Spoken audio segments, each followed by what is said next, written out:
오늘은 성경 본문 레위기서 1장 1절에서 9절, 2장 11절에서 16절 두 본문을 가지고 번제와 소제라는 제목으로 여러분들과 하나님의 말씀을 함께 나누기를 원합니다.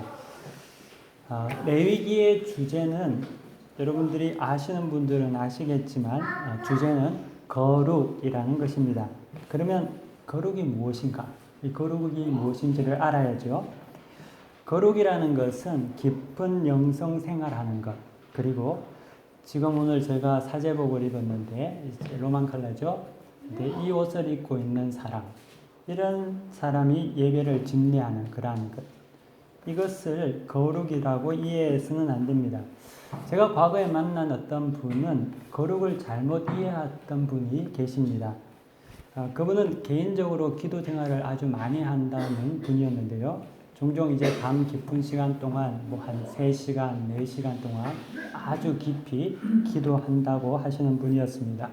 그런데 그렇게 기도를 하다 보면은 그 기도 가운데 하늘이 막 열리고 빛이 내려쬐고 깊은 영적 체험을 하는 어떤 신비한 경험을 하는 그런 어떤 많은 체험을 가지고 있던 분이었습니다.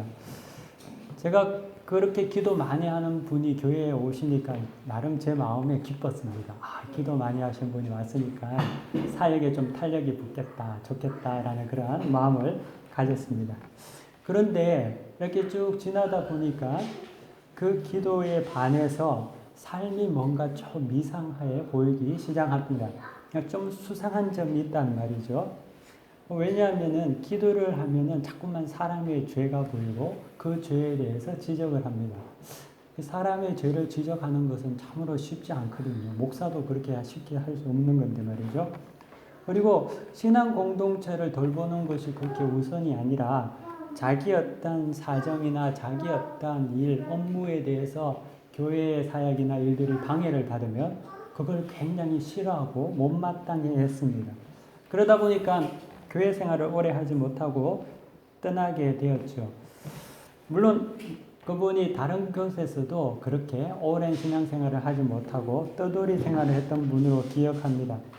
그럼에도 불구하고 자기는 스스로 하나님과 깊은 교제를 가진 거룩한 생활을 한다고 생각했다는 거죠. 그리고 그를 이해하지 못하는 기존 교회가 좀 이상하다고 생각했던 것이죠. 거룩이라는 것은 깊은 영성 또 초월적인 경험 아니면 뭔가 범접할 수 없는 무엇인가를 딱히 거룩이라고 말하지 않습니다.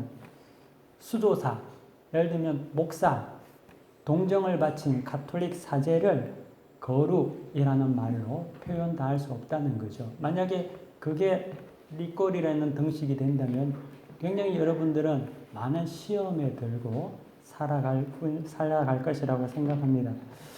거룩이라는 것은 여러 가지 의미로 해석할 수 있겠지만 거룩을 한 가지로 표현하자면 거룩이란 얼마나 내 삶의 중심이 하나님 중심인가라는 것이 거룩입니다. 거룩은 하나님 중심으로 살아가느냐 마느냐 이것이 거룩의 축도라는 거죠.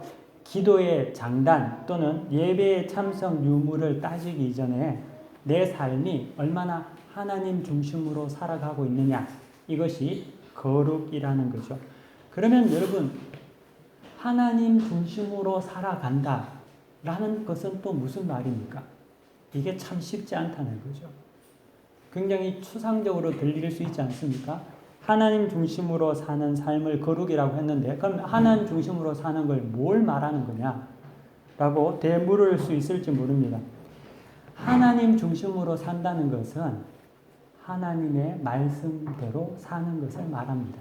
하나님 말씀 중심으로 성경의 말씀대로 살아가는 것을 하나님 중심으로 살아간다는 거죠. 그런데 많은 사람들이 하나님 중심으로 살려고 해도 성경을 보지를 않으니까 하나님의 말씀이 뭔지 모른다는 거죠. 그렇기 때문에 무엇을 어떻게 살아가야 할지 모른다는 겁니다. 그러므로 교회는 하나님의 말씀을 가르치고 성도는 교회에서 하나님의 말씀을 배우기 위해서 부지런히 수고해야 합니다. 왜? 거룩해지는 유일한 방법이 하나님의 말씀을 알고 하나님의 말씀대로 살아갈 때만이 그것이 거룩이라는 의미가 되기 때문입니다. 저는 여러분의 삶이 하나님 중심의 삶을 살아가고 있는지 여러분들이 오늘 말씀을 통해서 한번 되새겨 보기를 원합니다. 한 번도 성경 보지 않고 하나님 말씀대로 산다, 하나님 중심으로 산다라고 하는 것은 거짓말이라는 거죠. 그렇게 해서 거룩의 의미를 찾을 수 없다는 거죠. 주님은 우리에게 내가 거룩하니 너희도 거룩하라고 하셨습니다. 그 말은 너희가 내 안에 거하는 같이 내 말씀 안에 거하라는 것이지요. 사랑하는 성도 여러분, 여러분들이 하나님 중심의 삶을 살기를 축원합니다. 머리로만 사는 것이 아니라 수고가 필요한 것이지요. 하나님 말씀을 읽을 그런 수고가 필요하고 하나님의 말씀을 묵상하고 깨닫기 위한 노력이 필요한 것입니다. 저는 장로교이기 때문에 칼빈주의라고 합니다. 물론 교리적으로 무엇인가를 따지기 이전에 칼빈주의라는 것은 하나님의 말씀을 최우선으로 생각하는 사람들을 말합니다. 그런데 그 하나님의 말씀을 따른다는 것은 하나님의 말씀이 내 속에 역사할 때 내 의지로 무엇인가를 하는 것이 아니라 하나님께서 힘 주시기 때문에 하는 것이지요. 그렇기 때문에 우리가 노력하고 수고한다 하더라도 그 또한 하나님께서 여러분들에게 은혜를 주셔야 되는 겁니다. 그래서 늘 그것을 사모하고 겸손히 하나님의 말씀을 알고 그 안바를 실천하고 살아갈 때 그것이 하나님 중심이 되는 것이죠. 여러분들이 하나님 말씀에 순종하여서 이 자리에 나오지 않았습니까? 이게 거룩이라는 거죠. 레위기의 주제는 거룩이라고 말했습니다. 근데 레위기 1장에 보면은 무엇이 나오냐 하면은 제사법에 대해서 이야기를 하고 있습니다. 제사법은 다시 말하면 지금으로 말하면 이 예배를 말하는 것 아니겠습니까?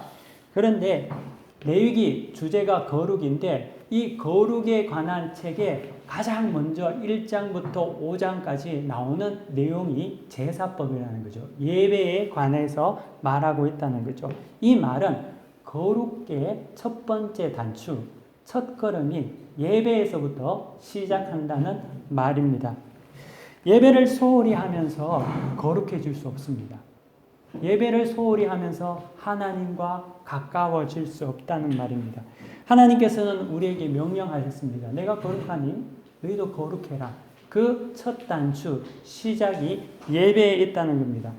제가 여러분들에게 예배에 있다고 이 말은 교세를 확장하기 위해서 주일날 교회 나오라는 것도 아니고 목회적인 어떤 전략으로 여러분들을 끌어모으기 위해서 교회에 주일날 나오라는 것이 아니고요. 하나님께서 말씀하시기를 거룩하라고 했는데 그 거룩의 주제의 책이 레위기 1장이 예배라는 거죠. 그렇기 때문에 우리는 이 예배를 통하여서 거룩해질 수 있습니다. 레위기에는 5가지 제사가 나오는데요. 번제, 소제, 화목제, 속죄제, 속건제 이렇게 나옵니다. 오늘 저는 여러분들과 함께 앞에 2 제사, 번제와 소제에 대해서 함께 나누기를 원합니다. 번제란 무엇입니까? 여러분들 교회에 다니시면서 많이 이야기 들으셨을 거라고 생각하는데 다시 한번 여러분들의 생각을, 개념을 정리하시기를 바랍니다. 이 번제라는 것은 다시 말하면 구월번, 제사 제자입니다. 구워서 드리는 제사를 번제라고 합니다. 근데 굽긴 굽는데 언제까지 굽느냐 하면 완전히 다 없어질 때까지 굽는 제사가 번제라는 제사라는 거죠. 근데 이 번제에는 몇 가지 원칙이 있는데요. 첫 번째 원칙은 오늘 성경 본문 1장 9절에 보시면은 이렇게 이야기합니다. 반드시 모두 완전히 태워야 한다는 것. 완전히 다 태워야 된다는 거죠. 두 번째는 오늘 3절 4절 1장 3절 4절에 보시면은 봉헌자가 그 제물에 대해서 반드시 자기가 손을 얹고 안수를 해야 한다는 점. 그리고 세 번째는 그 제물을 봉헌자가 직접 잡아야 된다는 것입니다. 각을 뜨고 자기가 잡아야 한다는 점이 6절 성경 본문에 나타나 있습니다. 그러면 모두 완전히 태워야 한다는 것은 무엇을 의미할까요? 이것은 어떻게 보면 예수 그리스도에 대한 구약의 예표입니다. 예수 그리스도의 대속을 상징하는 제사라는 거죠. 번제는 내가 죽어야 하는데 나 대신에 나의 죄 때문에 내 대신에 짐승이 대신 태워져 죽는 것 아닙니까? 이것은 신약에 예수님께서 우리를 위해서 대신 죽으심을, 십자가에서 피와 물을 다 흘리시며 죽으심을 의미하는 구약의 예표입니다. 그리고 그 예수님께서 죽으셔서 물과 피를 다 흘리신 같이 구약의 번제가 완전히 다 태워져서 없어진 것은, 그 의미는 우리의 죄가 남김없이 다 타서 없어져야 함을 의미하고 있습니다. 사랑하는 여러분, 죄사함이 없이는 구원이 없습니다. 우리가 죄를 사할 수가 없죠. 우리는 형법, 민법은 지킬 수 있을지 모르지만 하나님께서 예비하신 천국 시민으로서의 자격의 죄 없음은 불가능하다는 거죠. 여러분 모든 것을 여러분들이 완전히 깨끗게 해서도 여러분이 천국에 들어갈 자격이 될 것 같습니까? 그렇지 않다는 겁니다. 그렇기 때문에 오직 예수 그리스도께서 우리의 죄를 대속하심으로 말미암아 그 대속함을 붙잡고 우리가 성화되어져 가는 그런 과정 가운데 천국이 우리 가운데 주어진다는 거죠. 그런 면에서 본다면은 지금 이 시대에는 죄를 흥청망청 지으면서도 하나님의 사랑과 은혜로 구원받는다고 말하는 사람들이 많이 있습니다. 그리고 그것을 가르치는 목회자들도 굉장히 많습니다. 비록 죄를 지어도 하나님께서 용서해 주시고 하나님은 사랑이시고 그렇게 이야기하는 자들이 많다는 거죠. 하지만 여러분, 그렇지 않습니다. 절대 그렇지 않습니다. 완전히 태워져야지만이 구원을 받을 수 있다는 거죠. 그것이 번제의 첫 번째 의미입니다. 두 번째, 번제는 봉헌자가 반드시 제물에 안수를 해야 하는데, 이 안수한다는 것은 제물에 자기 죄를 전가하는 것을 의미합니다.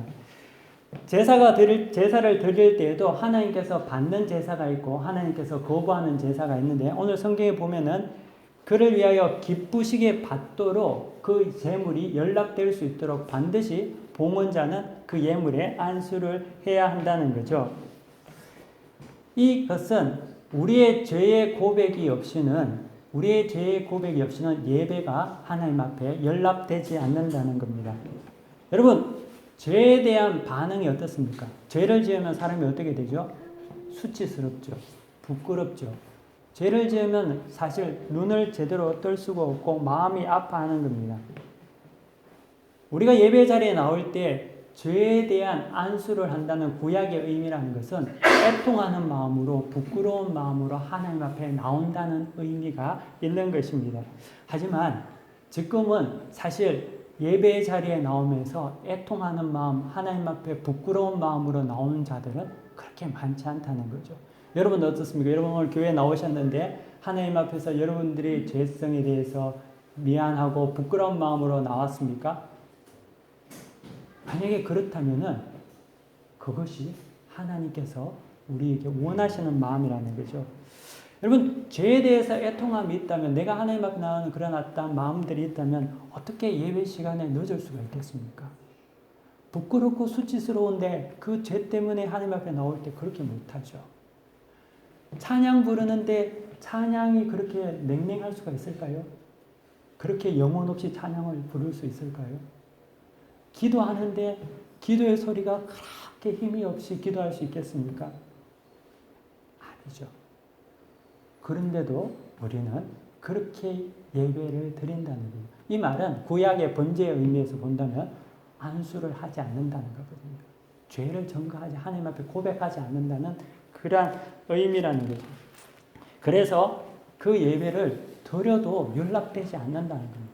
예배가 연락되지 않으니까 어떻게 됩니까? 하나님의 역사가 일어나지 않는 겁니다. 하나님께서 여러분 삶 가운데 나타나시지 않는, 임재의 역사가 없다는 거죠. 그러면은 계속 쳇바퀴 인생을 살 수밖에 없다는 겁니다. 세 번째, 번제는 제물을 드리는 봉헌자가 각을 떠야 합니다. 제사장이 하는 일은 단지 불 그리고 나무만 준비하면 된다는 거죠. 번제는 반드시 봉헌자가 예물을 가져오고 그 예물을 직접 자기가 죽이고 가죽을 벗기고 각을 떠야 하는 수고가 있어야 한다는 거죠. 제가 군대에서 제대할 때가 1994년도 8월이었습니다. 여러분 1994년도가 어떤 해인지 여러분 아십니까? TV 드라마 1994가 아니라 1994년도는 1994년 7월 달에 김일성이 사망했습니다. 그리고 1994년도에는 영변 핵시설을 폭파하기 위해서 미국이 어떤 플랜 A를 정했던 그러한 시기가 1994년도였습니다. 그 해에 제대를 얼마 두지 않은 그 해에 전군에 데프콘이 발생돼서 모두가 비상 상태로 대비태세로 기다리고 있었습니다. 언제 전쟁이 이럴지 몰라는 어떤 아주 위기 촉발의 시기였습니다. 근데 그 해 어느 날이었던 걸로 제가 기억하는데요. 저희 부대에서 체육대회를 했습니다. 근데 체육대회를 했는데 포대장께서 인사개장과 저를 부르더니만 제가 그 당시에 그 부대에서 거의 최고참이었거든요. 그러니까 별로 하는 일 없이 빈둥빈둥거렸던 사람 중에 한 사람이었죠. 저를 부르면서 체육대회를 준비를 하는데 근처의 양계장에 가서 닭을 잡아오라는 겁니다. 산닭을. 그래서 영문도 모른 채 그 닭을 잡으러 인사개장이라 가서 닭 한 60마리 정도를 산닭을 잡아왔습니다. 체육대회 하는 그 아침에 그날 연병장의 모든 부대원들이 이렇게 모여져 있는데 포대장이 하는 말이 그 산닭을 잡아온 닭을 한 마리씩 부대원 한 사람 한 사람에게 다 나눠주라는 겁니다. 다 나눠줬더니 하는 말이 뭐냐면 이 닭을 지금 그 자리에서 목을 비틀어 죽이라는 거죠. 왜냐하면 우리가 이제 군대에 있었지만 실전 전쟁 경험이 없는 군인이다 보니까 누구를 뭔가를 죽인 경험을 한 번도 해본 적이 없는 겁니다. 여기 부대장이 어떤 생각을 했냐면은 닭이라도 죽여서 곧 전쟁이 일어날 수 있으니까 이것을 실전 경험으로 삼겠다고 닭을 죽이라고 한 겁니다. 그래서 부대장이 닭을 다 한마디 받으니 이제 부대원들에게 실시라고 이렇게 구령을 하니까 모든 부대원들이 실시하고 목을 삐뚤어서 죽이는 거예요. 그런데 그 중에서 갓 이제 이병으로 입대한 한 병사가 있었는데 이 병사는 너무 무서워서 이걸 못 죽인단 말이죠. 죽이지를 못하니까 이 포대장이 화가 났습니다. 그리고 난 다음에 그 사병을 연병장의 저 강대상 위에 세우더니만 모든 병사들이 보는 앞에서 죽이라고 하는 거죠. 이 친구가 앞에 섰으니까 죽이긴 죽여야 되는데 겁이 나서 죽이지를 못하니까 원래 이제 여러분 혹시 닭 잡아본 적 있습니까? 잘 없으시죠? 이걸 한 번에 죽여야지만이 닭도 편하게 죽고 이게 빨리 끝나는데 이게 겁이 나니까 이 사람이 목을 삐삐삐삐삐삐 이렇게 돌리는 거예요. 이게 닭은 닭대로 아파서 죽으려고 하고 죽지는 않고 또 이 사병은 더 닭이 몸부림이 치니까 자기도 겁이 먹어가지고 이게 하여튼 불상스러운 그런 한번 난리를 치른 적이 있습니다. 여러분 봉헌자가 재물을 잡는 것 그렇게 쉬운 일은 아니었을 거라고 생각합니다. 물론 기술적으로 잡았던 사람들도 있겠지만 자기가 죄를 짓고 하나님 앞에 재물을 가지고 나왔을 때 죽인다는 것은 닭 한 마리 죽이는데도 이렇게 쉽지 않은데 소 한 마리 죽이고 각을 뜬다고 생각을 해보십시오. 만만치 않았을 거라고 생각합니다. 하지만 봉헌자는 그 재물을 죽일 때 자기가 죽는다는 것을 생각하고 죽였다는 거죠. 예배라는 것은 하나님께 드리는 제사라는 것은 내가 죽어야지만이 하나님께 연락되는 제사입니다. 내가 살아서 펄펄 뛰면은 그 예배는 하나님께서 받으시지 않는다는 거죠. 자아를 죽이는 것은 단순간에 일어나는 일이기도 하지만 또 한편으로는 오랜 시간을 거쳐서 이루어지는 것이기도 합니다. 근데 그 기간이 어떻게 이루어집니까? 예배 안에서 이루어진다는 거죠. 말씀을 통해서 서서히 변화될 때 그것이 이루어진다는 겁니다. 지난 주간에 제가 현지인 집에 방문한 적이 있었는데요. 근데 그 집에 갔더니만 마치 1시쯤 도착하게 돼서 점심때였습니다. 미리 이야기를 하지 않고 가는 바람에 집에 방문하니까 점심때가 된 겁니다. 그래서 제가 이제 왔으니까 식사했느냐 묻길래 안 먹었다 하니까 식사를 준비한다고 분주하게 움직이더라고요. 그 가정이 그렇게 잘 사는 가정이 아니고 가난하지만 냉장고에 있는 닭 한 마리를 여러분들 콘줌에 가면 이렇게 닭 이렇게 포장해서 나온 거 있잖아요.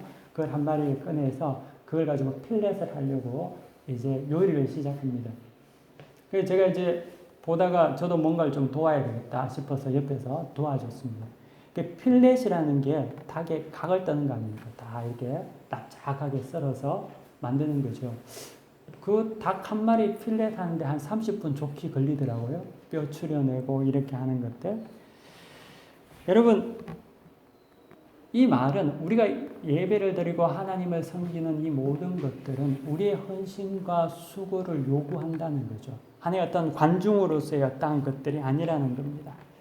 그냥 듣고 그냥 참여하는 것이 아니라 직접적으로 내가 동참함으로 말미암아 하나님께 자기 자신을 드려주는 것을 말한다는 거죠.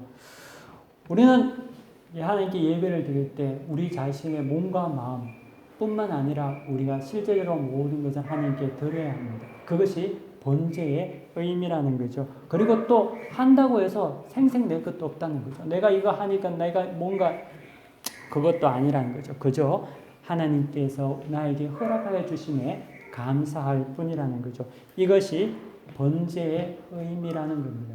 여러분들 이 번제를 우리가 다시금 곱씹으면서 내 신앙에 대해서 여러분들이 점검해 봐야 될 것입니다. 두 번째로는 소제에 대해서 보면은 소제는 레위기에서 나타나는 5 제사 중에 유일하게 피가 없이 드려지는 제사를 소제라고 합니다. 근데 이 피가 없이 드려지는 제사라는 것은 죄의 문제의 제사는 아니라는 거죠. 속죄의 제사는 아니라는 겁니다.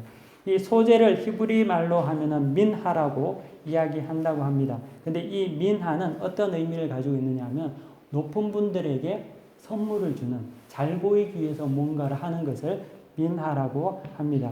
이 소제는 예수 그리스도의 생애를 예표하고 있습니다. 독생자이신 예수님께서는 우리를 위해서 이 땅에 오셔서 죽을 필요는 없으셨거든요. 하지만 주님은 하나님을 기쁘시게 하기 위해서 자기 자신을 몸소 십자가에 못 박혀 죽으심으로 드리신다는 거죠. 그래서 이 소제라는 것은 그 의미 안에 충성이라는 의미가 포함되어 있습니다. 헌신이라는 의미가 포함되어 있다는 거죠. 그리고 자기 자신이 가루가 된 빻아놓은 곡식의 가루와 같이 온전히 분골쇄신이 되어 자발적으로 드리는 제사를 소제라고 하는 것입니다. 소제에도 번제와 같이 동일한 몇 가지 원칙이 있는데요. 첫 번째는 성경에 보면 2장 11절에 보면 누룩과 꿀을 넣지 못하게 하고요. 두 번째로는 13절에 보면 2장 13절에 소금을 쳐야만 하고, 세 번째는 16절에 기름과 유황을 넣으라고 이야기하고 있습니다. 왜 누룩과 꿀을 넣지 못하냐? 그것은 누룩은 부풀게 하는 성질이 있는 것 아닙니까? 하나님에 대한 헌신에는 부풀게 해서는 안 된다는 거죠. 그리고 왜 꿀을 못 넣습니까? 그 의미에는 하나님의 헌신은 미워하지 말라는 거죠. 내가 하나님 앞에 뭐 한다고 자꾸만 치장할 필요가 없다는 거죠. 헌신은 그냥 헌신이라는 거죠. 그래서 소금을 치라는 거죠. 변질되지 않도록. 어느 한순간에는 막 헌신하고 하나님 앞에서 불 받아서 은혜 받아서 하다가 어느 순간에 그게 다 꺼져버려서 나는 못해요. 나는 뭐 시험 들고 나는 해보니까 그거 아닌 것 같아요. 이게 아니라는 거죠. 소제는 헌신이라는 것은 변질되지 않고 끊임없이 하나님을 사랑하는 것. 그것이 믿는 자의 능력입니다. 예수 믿는다는 것은 어려운 일이기도 하지만 참으로 쉽기도 한데 그 쉬운 것은 끊임없이 하나님 앞에 붙어 있기만 하면 된다는 거죠. 뭔 대박을 터뜨릴 필요 없더라도 붙어만 있으면 생명력이 그 가지에 스며들어가서 살아간다는 거죠. 그리고 마지막에 기름과 유황을 넣으라는 것은 이 기름은 성령의 기름을 말하고 유황은 성경에서는 기도를 의미하고 있습니다. 그래서 성령과 그리고 기도 가운데 헌신이 이루어져야 한다고 말하고 있습니다. 거룩의 시작은 예배라고 레위기에서 말하고 있습니다. 그리고 이 예배의 첫 번째는 번제와 소제에 대해서 이야기한 것 같이 이 번제는 완전히 우리의 죄를 하나님 앞에 태워드리는 그러한 모습을 우리가 늘 가지고 있어야 하는 거고요. 소제의 두 번째와 같이 우리 자신이 분골쇄신하여 하나님 앞에 온전하게 변질되지 않고 하나님 앞에 나아갈 때 그것이 우리가 거룩하게 되는 방법이라고 성경은 말씀하고 있습니다. 사랑하는 성도 여러분, 여러분 마음 가운데 거룩에 대한 열정들이 일어나기를 간절히 원합니다.